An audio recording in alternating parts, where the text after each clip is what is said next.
You're listening to Country Music Success Stories featuring Music City mentor Jacy Valeras. Now, here's your host, Candy O'Terry. Anyone who's made a career on the radio will tell you that meeting a singer-songwriter is a big deal because you spend hours on the air, hearing their songs in your headphones and then talking to listeners about them. The truth is, a hit record drives listeners to radio. The songs are the stars of any music format. In my experience as a radio pro, country artists are hands down the most friendly people to talk to. They're also the most grateful for the support they get from radio. This is especially true of Boston-based singer-songwriter Lori McKenna, who has taken stories about real life and turned them into songs you know by heart.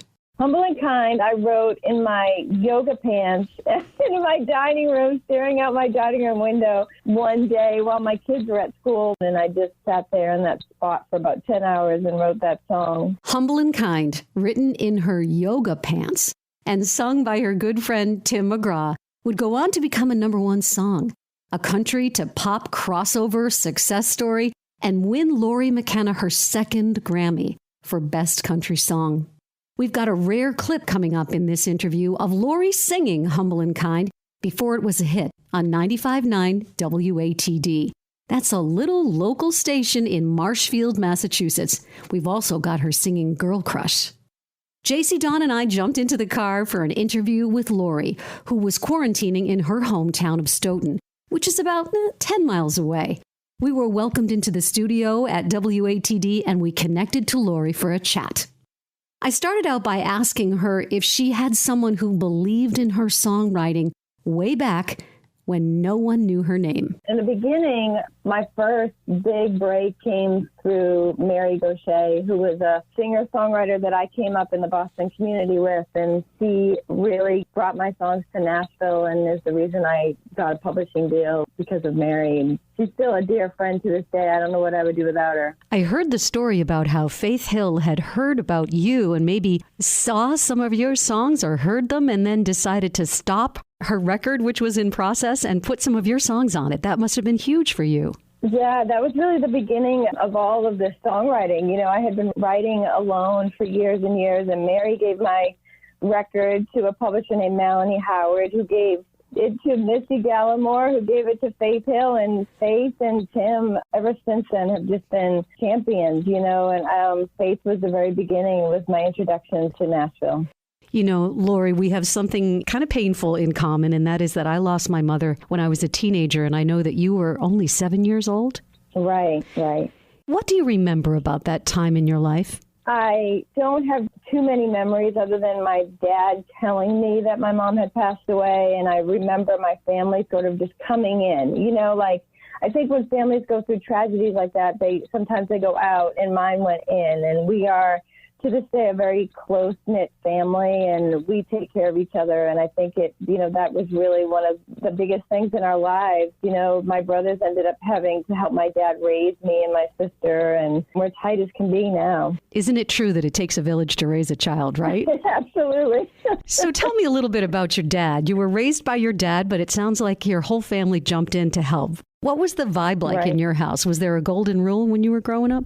I think more than anything, it was love. Try to love and respect one another. And my father, his name's Frank Giroux. He worked at Boston Edison for years and years. I want to say like 42 years or something crazy like that. I remember going to his retirement party and just being in awe of all the people that he worked with that loved him, you know, as much as we did. My father's a really responsible guy and just has always been very fair and stuck by us and taught us to stick by each other. You grew up in Stoughton, Massachusetts, which is south of Boston, for those of you who don't know where that is, and you still live there. You could live anywhere you want. What do you love about your hometown? It's funny, I used to tease saying, "Oh, they'll never get rid of me here," and now it's true. They really, I hope they don't want to get rid of me because they can't now. It's just such a part of my being. I think I could walk to my dad's house, from my house, and my neighbor across the street, I went to high school together, and every one of my neighbors on my street were friends with, and we have a great community here. When my oldest son started in Little League, I remember standing on a Little League field saying, this is a town full of really good people. And it's just part of us now. We do get to travel around a lot other than this year, but it's just home. It's just home here, and I don't know where else I could possibly feel at home like I do here. Tell me a little bit about when you started singing and playing the guitar. I started playing guitar when I was around 13 or 12, and I had always been writing poetry, like really bad kid poetry, and I have two older brothers that are songwriters, and my brother Richie, said, once you know a couple of chords, Laura, you can just write songs instead of writing poems. And so I just had always done that. I took guitar lessons for about a year or two, and I didn't want to learn the basics. I just wanted to learn how to play songs. I was always kind of impatient about it. And it's funny now, at 51 years old, I'm learning basics that I skipped over altogether when I was a teenager. But, it has served me well. The guitar is a friend. Songwriting has always been my way of journaling, my way of releasing emotions, and it's been a blessing for me. You're married at 19 years old to your childhood sweetheart. When you look back on that, that's pretty young, Lori. I know. You must have had it really bad for this kid. I hope so, because we're still, here we are. It's still 32 years later. Yeah, it's funny, when you're 19, you think you're an adult. And now, once I had a 19-year-old kid, I realized how young I was at the time. But we are so lucky because we grew up together. Those 20s when you change so much, and I feel like people change so much in their 20s. And instead of growing separately, we grew together. And every time, like everybody else, you hit a valley, you just get through that and hope for the other side of it, and you find another high point. But we've been really blessed to just be friends, to like each other, Well, you have 5 children, and my big question for you is, how did motherhood change you?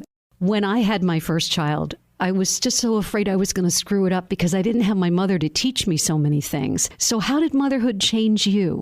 Right. I mean, it's funny because I tease and I say I don't really remember not being a mom anymore because I had my oldest, Brian. I was 20 when I had Brian. But I think being a mother has been my greatest teacher. My kids have taught me most of the greatest lessons I've learned in my life. I've learned through my kids. And I did have those same worries, Candy, that you had about, how am I going to do this? I don't know what this looks like. I don't remember my mom barely at all. I have a sister, Marie, and she helped me from the very beginning. And then we were young moms together, and we kind of leaned on each other. And again, my family, my brothers are great mothers. And because of that, because we all did come in and help one another when we were so young, I think it made us all better parents for it. And our kids make us better parents. And I wouldn't have it any other way. Your music is so much about everyday life, and your children have given you plenty of storylines. I remember on the air, my daughter would say, Mom, don't talk about me on the radio and don't record me on the radio. Once I recorded her when she called me to say, Mom, I'm really sick today. Could you get me a note to get out of school? And I played it on the air and she was like, don't ever do that. You're taking advantage of me. So my question for you is, do your kids ever go, Ma, come on, what are you writing these songs about me for? That's funny. I remember parts of that happening. I have 4 sons and 1 daughter, and I think the girls are a little bit more attuned to that. So I can see that with my daughter a couple of times saying, oh, please don't ever write a song about that, But they kind of all let me do my thing, which is great. And I have 2 kids that are songwriters now. So they kind of get that there's a lot of rhyming involved in songwriting, and sometimes it's not exactly the true emotion, but the rhyme finds a story, and so we can't take everything quite literally. But my kids are I respect their spaces. I know you do too with your kids, but it's I think we learned that together. We figured it out. You hear a song on the radio and you say, I wish I wrote that song. What might that song be for you? So many great songs. When I'm asked that question, the first song that always comes to my head is I Can't Make You Love Me by Bonnie Raitt, which was written by Alan Shambling and Mike Reed, but also The House That Built Me, which was also written by Alan Shambling and Tom Douglas and Miranda Lambert, made famous but so many songs. You know, I love radio, and I love driving in my car and listening to a new song that I've never heard before, and I appreciate the craft of songwriting, and so there's just so many. The list goes on and on. You know, you just mentioned Bonnie Raitt, who is one of my favorite all-time singers and performers. Mm-hmm. And I read a recent review of your latest album, The Balladeer, and the critics said, quote, the most consistently top-notch album of her late blooming career. But my question to you is, you know, you've been doing this since 1996. And the reason why I mentioned Bonnie Raitt is because remember when she got the Grammy for Nick of Time in 1990 and she told the audience, hey, hi, everybody, but you know what? This is my first Grammy, but I've been doing this for 25 years. What is the lesson for you when you look back on this career? You just nailed it. The thing about music is you never will know it all. It just moves so quickly. It evolves, and there's always something else to chase. There's always something else to learn. Like, I spent the whole weekend trying to learn this piano part because I can't really play the piano. There's always growth. There's always somewhere to go to in music that you haven't reached yet. And I think that's one of the things I love about it. Every time I write a song, I learn something new about songwriting. And I think that if we apply that to life, age won't be such a big thing for us because it's the same with life. Like, there's always more for us to learn. You know, there's always something that we can evolve into and grow into. And I think we worry too much about the numbers too much. I agree completely. You write a song, and then the artist that takes the song breathes life into it with their voice, with their phrasing, and you hear it for the first time. Tell me what happens. I mean, the first time it ever happened to me was Faith Hill singing a song I wrote called Fireflies. Yes. And I just broke apart. I felt the weight of, like, what I felt like the world come off my shoulders when I heard her voice sing one of my songs, because I love songwriting so much, and to have somebody else interpret your song is just the greatest gift. And obviously that's happened to me more times since, you know, now that I've been able to write so much, and been so lucky about it. But, you know, Tim McGraw singing Humble and Kind, and just the McGraws in general, that family has been so great to my family and so great to me. It never gets old when you hear someone else sing your song. It's a great gift. Well, there are so many songs at this point and so many incredible hits and Grammys and ACM awards. Let's do a little lightning round. Your biggest hits. Let's talk about the story behind the song Girl Crush. Yeah, so I wrote Girl Crush with Liz Rose and Hillary Lindsay, and we were in this writing camp, these little camps that we do. The three of us kind of camp out and have a 3-day slumber party, and we write songs, like, from the minute we wake up in the morning until the minute we sleep, and we have girl time and other things. But I said I wanted to write a song called Girl Crush, and Hillary Lindsay famously started singing that song. She just literally sang the first 4 lines of that song as they are. And she looked up at me and she said, "You mean like that?" Wow. Liz and I got to witness magic kind of come through her. And she wasn't overthinking anything. It was like 8:30 in the morning. She was just sitting there with a cup of coffee and a guitar in her lap, and she just strummed those 4 lines. And we chased the song, and we just let the song be what it seemed to want to be. And it was such a journey. It was such a great moment of 3 friends sharing this, like, kind of this little spark of magic that came. Here comes a rare recording from November 2014 of Lori McKenna singing Girl Crush live on her favorite local station, 95.9 WATD, on a show called Almost Famous. Well, I got a girl crush. Hate to admit it, but I got a heart rush. Ain't slowing down. I got it real bad. Want everything she has. That smile and that midnight laugh she's giving you now. Humble and Kind. Humble and Kind, I wrote in my yoga pants in my dining room, staring out my dining room window one day while my kids were at school. My oldest was 25 at the time, and my youngest was 10, and my youngest now is 16. But I dropped all the kids off at school. I was home alone, and I just sat there in that spot for about 10 hours and wrote that song for my kids. I never got out of my pajamas. I got to tell you, that gives a whole new purpose to yoga pants, is all I have to say, right? You know there's a light that glows by the front door. Don't forget the keys under the mat. Where childhood stars shine, always stay humble and kind. We'll go to church 'cause your mama says to. Visit Grandpa every chance that you can. It won't be a waste of time. Always stay humble and kind. We'll hold the door, say please, say thank you. Don't steal, don't cheat, and don't lie. I know you got mountains to climb, but always stay humble and kind. There's Lori McKenna on 95.9 WATD. The story goes something like this. She sang the song live in 2014, and at that time, she had high hopes for the song, but she was still kind of working on it. Tim McGraw would add his voice to it, and she would take home her second Grammy for Best Country Song for the song she wrote in her yoga pants. I'll Always Remember You This Way for the movie A Star Is Born.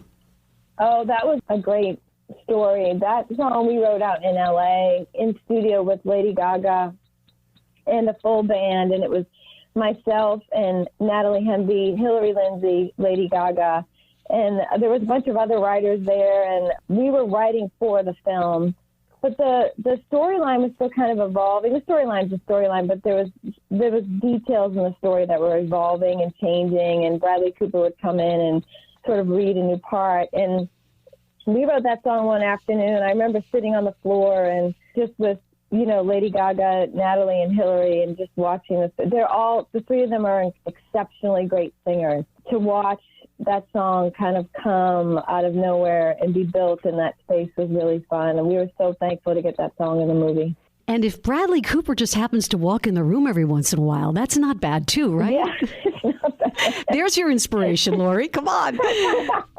The song It All Comes Out in the Wash. I love that song. Tell me about that one. Oh, wow. So Liz Rose, Hillary Lindsay, myself, and Miranda Lambert wrote that song, and that was Miranda's idea. That was a term she brought in, and she's like, my mom used to always say this, and there's so many things. And as soon as we had, the groove, which, just Hillary started working out this groove and just playing this chord over and over, and Miranda just started going with she's so good at imagery and these storylines where it's just pieces of how do we pick this apart in a fun way, and that was a ball to write. I was glad I had my computer to type down all the lyrics because there was so many lyrics coming at us that day so quickly between the three of them, and just all the different ways that we can sort of get over this love, get over this loss, and it'll all be fine in the end. Are you loving this Grammy award thing? I mean, how does it feel to win a Grammy? Come on, and Song of the Year, and you're up for another Grammy this year.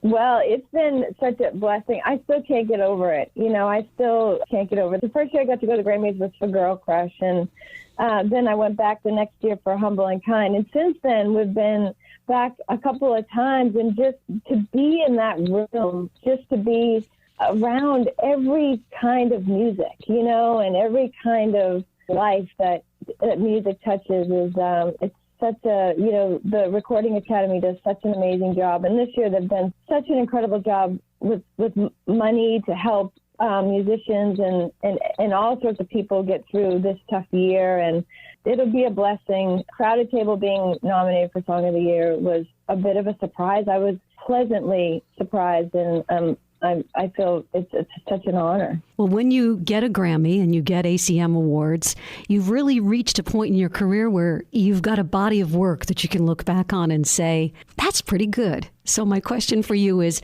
what does success mean to you? How do you define it? I've always tried to just really define what I'm doing in music with the idea that can I still do it? And that's why when I talk about hearing Faith sing Fireflies for that first song and that weight being lifted, I think that was my first real sign, like, you can keep doing this.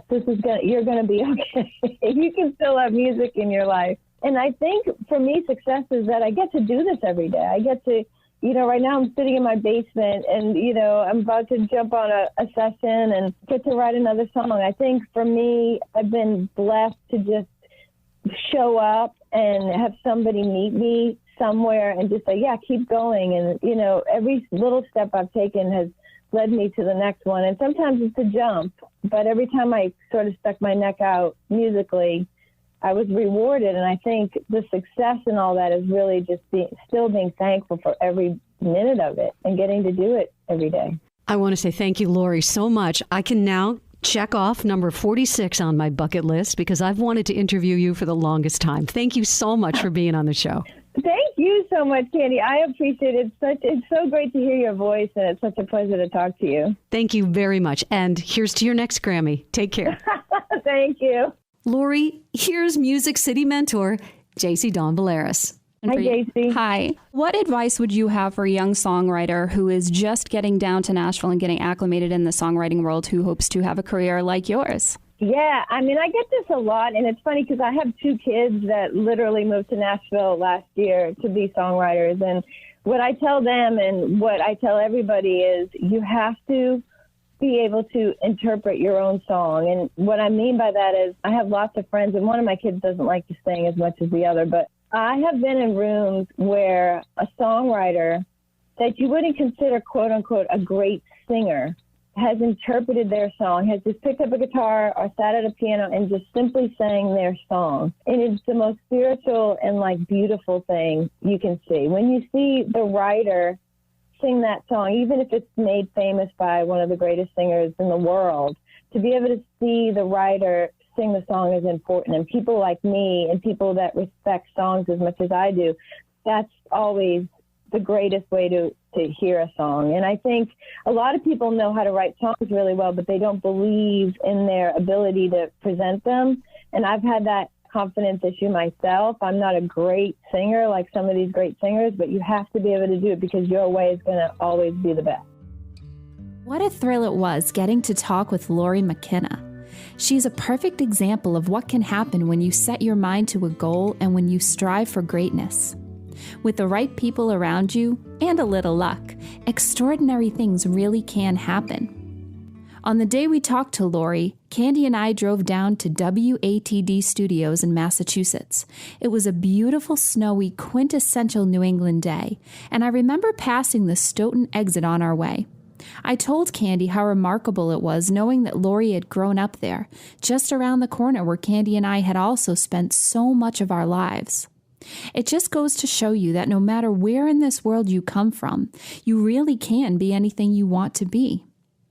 One thing that Candy, Lori, and I all have in common, besides growing up in New England, is our belief in the importance of the support from your hometown and the local radio stations that keep the music flowing throughout this country. WATD was one of the very first stations to support Lori's music, and well, you just heard the rest of that story. Another fun fact, WATD was also one of the very first stations to play my music. So you see, it really is the foundation that so many music careers are built on. With that being said, I wanted to talk with you today about local radio, songwriting, and why it's so important for you to gain the confidence to perform your own music. So when you're finally lucky enough to make it into a radio station, you'll be ready for your on-air interview or performance. Like Lori said, having the confidence to perform the songs that you've written, even if you don't consider yourself an artist or a singer, is really an essential piece in getting the world to recognize your talent. It's a tool, just like social media or networking. You've really got to allow people the opportunity to hear your songs. If you're sitting there wondering how in the heck you're going to get from your bedroom floor, where you're probably starting to piece together your lyrics and your melodies, into the hot seat at a radio station, I've got a couple tips for you. First and foremost, you've got to get your confidence up. Let me suggest a couple of ways that you can do this. Number 1, record demos of your songs. If you don't play yourself or have a musician on board, ask around and get somebody who doesn't mind helping or who will do it for a small fee. It will be worth every single penny you spend to get these songs from inside of your head into a digital format. If you can only afford one person to accompany you, that's okay. Get an acoustic guitar player for an up-tempo or a pianist if you've written a ballad. Once you're in the recording studio, you will most likely be paying by the hour, which I know it can add a good amount of stress and pressure to your session, so make sure you're completely ready to go. Practice like crazy beforehand, and even record yourself into your phone or maybe even into your laptop to get a feel for what's going to happen when that record button hits. And even though being in the studio can feel a little stressful, remember, you can always go back and fix things. Next, play your songs out live. Start small at an open mic or sitting in with a local band, then eventually move up to playing them at your own gigs. There's nothing like working your songs out in front of an audience to find out what works and what doesn't. When you've got all of these pieces going strong, it's time to finally reach out or have a manager or maybe a publicist reach out to your local radio stations. With any luck, you'll be given an opportunity to do an in-studio visit. Here is my radio station checklist of all the things you need to remember during your visit. Number 1, introduce yourself to everyone with a positive attitude. In last week's episode, we touched on this, but here is your friendly reminder. People will always, always remember how you made them feel. And if they felt good around you, chances are they're going to support your music even more. Number 2, here is a list of the people you need to know in order of importance at the station. Number 1, the program director. Number 2, the assistant program director. And number 3, the music director. If given the chance to introduce yourself, do it with all 3 of these people. Number 3, be flexible. You never know what's going to happen when you head into the studio. You might think you're just headed in for a quick on-air interview, and at the last minute, you might be asked to sing. Always come prepared with an instrument or accompaniment. And that can often go the other way too. If the station is running behind, you may have originally been asked to sing, but could be bumped down to a quick talk. That's okay. Remain grateful and go with the flow. Number 4, be prepared to do some radio liners and offer them if you aren't asked. A liner is when you hear an artist on the air endorsing a station or a show that you're listening to. Here's a good example of a great liner. Hi, this is Jacy Dawn Valeras, and you're listening to the Country Music Success Stories podcast. Do them quickly and do them straight, and always in a professional way. Finally, my last tip is to always follow up. If you've taken photos at the station, tag the on-air talent and the station when you post them. If you've connected with a program director or anyone at the studio that you hope to eventually grow a relationship with, send them a thank you note for their time. And when it comes time for your next single or album release, make sure that they are given some of the very first copies. Do all of this with confidence. Remember what Lori said. We all struggle sometimes with this, but I promise you, confidence will make you more memorable. Brilliant advice from Jacy Dawn Valeras about the power of local radio. And let me add that it's much easier to get airplay as an emerging artist on a small, unrated radio station than it is on a major market station. So, seek out those small hometown stations first. If it worked for Lori McKenna, it just might work for you. For a free tip sheet on the importance of confidence and creating relationships that last, starting with local radio, just go to candyoterry.com/country music podcast. Subscribe to Jacy's YouTube channel for insights and advice on how to make it in Nashville. And if you liked country music success stories, please subscribe and tell a friend and leave a review.